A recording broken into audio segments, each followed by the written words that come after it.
देखिए, आज पिंपरी चिंचवड़ के अहम जिम्मेदारान जो है वो यहाँ पर आए और मकसद ये है कि पिंपरी चिंचवड़ महानगर पालिका ने तकरीबन 18 मस्जिदें और कई सारे मंदिरों को नोटिसेस इशू किया है उन्हें गिराने के लिए, डिमोलिश करने के लिए। ये बहुत ही अफसोसनाक बात है कि इस मुल्क के अंदर, इस राज्य के अंदर शराब खाने, जुए खाने सब चल रहे हैं, 2 नंबर के धंधे धड़ल्ले से चल रहे हैं। लेकिन इबादत गाहों को, धार्मिक स्थलों को जो निशाना बनाया जा रहा है, मेरे हिसाब से ये जमहूरियत के लिए बहुत ख़तरनाक बात है। अगर कोई मस्जिद या मंदिर रास्ते में बाधा पहुंचा रही है, कहीं फायर ब्रिगेड के लिए है तो अड़चन पैदा हो रही है, तो हम खुद समझ सकते हैं और हम आपको यकीन दिलाते हैं, सरकार को, प्रशासन को, कि ऐसी इबादत गाहें, ऐसे मंदिर, मस्जिद जो है, वहाँ के ज़िम्मेदार खुद अपनी ज़िम्मेदारी समझकर हटा देंगे।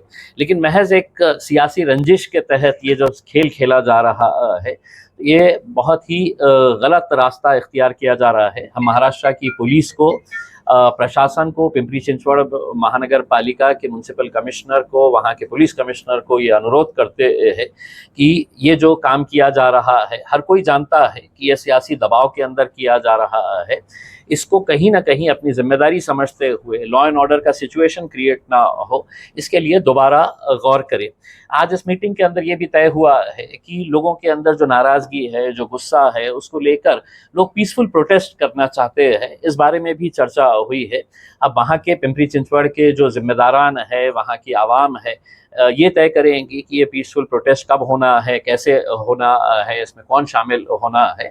उसके बाद यकीनन जो भी फैसला उनके तरफ से आता है हम उसमें शामिल होंगे।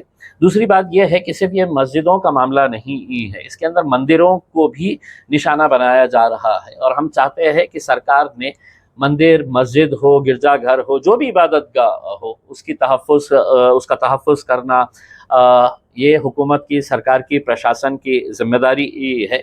अगर कहीं कोई इलीगल कंस्ट्रक्शन हुआ है तो उसको भी रेगुलराइज करने का कोई प्रोविज़न निकालते हुए कोई लॉ एंड ऑर्डर का सिचुएशन ना क्रिएट है, कि ऐसी सिचुएशन क्रिएट ना हो और इतने सालों से सभी जात, धर्म और मज़हब के लोग एक साथ मिलकर वहाँ पर अपनी इबादत गाहों के अंदर अपने जो भी नमाज हो, पूजा हो, जो कर रहे हैं, उसको आगे भी करने की इजाज़त दी जाए और ये जो नोटिस है इसको वापस ले, यही हम अपील करते हैं। उप मुख्यमंत्री वहाँ के पालक मंत्री है, क्या आप मैसेज देना चाहेंगे? देखिए, हम तो तमाम सियासी पार्टियों को यही कहना चाह रहे हैं कि महाराष्ट्र की एक तहजीब है, एक संस्कृति है, उस संस्कृति को ज़िंदा रखिएगा। उसमें इबादत गाहों को, धार्मिक स्थलों को निशाना बनाकर आप क्या हासिल करने वाले हैं? ठीक है, आपके सियासी एजेंडा के अंदर ये हो सकता है, लेकिन आप ये भी सोचिएगा कि मस्जिद में और मंदिर में लोग क्यों जाते हैं?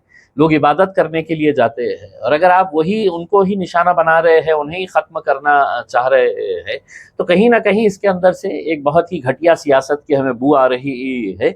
अब पुलिस को हम अपील करना चाहेंगे, जिस वर्दी के अंदर हमारे जितने भी आईपीएस पुलिस ऑफिसर्स हैं, मैं उनसे अपील करना चाहूँगा कि ऐसी सिचुएशन महाराष्ट्र के अंदर क्रिएट ना हो कि जिसकी वजह से law and order problem create हो जाए करके।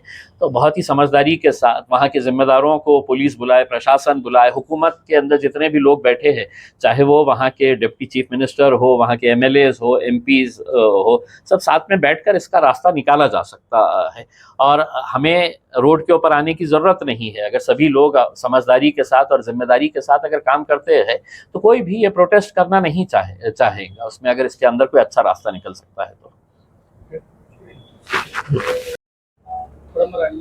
नहीं, हिंदी। पिंपरी चिंचवड़ में धार्मिक आधार पर मुसलमानों को तकलीफ दी जा रही है और ऐसा मामला जो है वो कई सालों से, खास करके 2 महीने पहले भी सामने आया हुआ है। मुस्लिम आबादी वाला जो कुदलवाड़ी एरिया है, वहाँ पे मुसलमानों के कारोबार को तहस नहस करने की कोशिश वहाँ के सरकार द्वारा की गई है। और वहाँ के स्थानीय विधायक जो है, जो खुद को ज़्यादा हिंदुत्ववादी मानने को कोशिश में है, लगातार वो मुसलमानों के खिलाफ बयानबाजी कर रहे हैं। कुदलवाड़ी एरिया में, पिंपरी चिंचवड़ एरिया में मुसलमानों की बदनामी करने की कोशिश कर रही है और उनको वहाँ ज़्यादा से ज़्यादा तकलीफ को क्यों कैसी हो इसके लिए वो हर कदम उठा रहे। और जब को तहस नहस करने की कोशिश कर रहे और उसे लेकर उनके प्रभाव क्षेत्र में जो महानगर पालिका के कमिश्नर है उनको उन्होंने गन पॉइंट पर रखे हुए ये नोटिस इशू करवाए हैं इनलीगल स्ट्रक्चर बोल के। हालांकि पिंपरी चिंचवड़ महानगर पालिका जब से नहीं थी उससे पहले की मस्जिदें है, पहले मस्जिदें बनी है, बाद में महानगर पालिका है, उसको भी तोड़ने की कोशिश जो है वो पिंपरी चिंचवड़ महानगर पालिका कर रहे हैं। इसके खिलाफ हम हर पर्याप्त रास्ता जो है वो इस्तेमाल कर रहे हैं। हम कोर्ट में भी जा रहे हैं, न्याय की गुहार हर जगह पे लगा रहे हैं, लेकिन ये जो कार्रवाई हो रही है वो सियासी कार्रवाई है, ये मुस्लिम विरोध में कार्रवाई हो रही है धार्मिक ध्रुवीकरण के आधार पर। तो उसके खिलाफ एक हम आवाज बुलंद करना चाहते हैं और इसी को लेके आज महाराष्ट्र और देश के माइनॉरिटी के सबसे बड़े लीडर खासदार इम्तियाज जलील साहब के पास हम अपनी शिकायत लेके आए। हमारा दर्द उनके सामने हमने रखा हुआ है।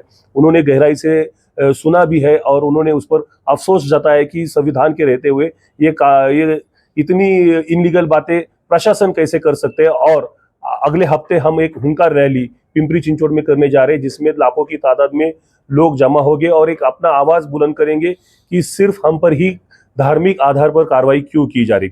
हालांकि इसमें 13 मंदिरों को भी नोटिस दी गई है, लेकिन वो मंदिर जो है वो रास्ते विकास काम के आड़े आने वाले थे और ये एक ओछी राजनीति का एक उदाहरण है कि मस्जिदों पे कार्रवाई करने के लिए मंदिरों की तक कुर्बानी देने की साजिश ये हिंदुत्व की राजनीति कर रहे लोग इसे जानते हैं।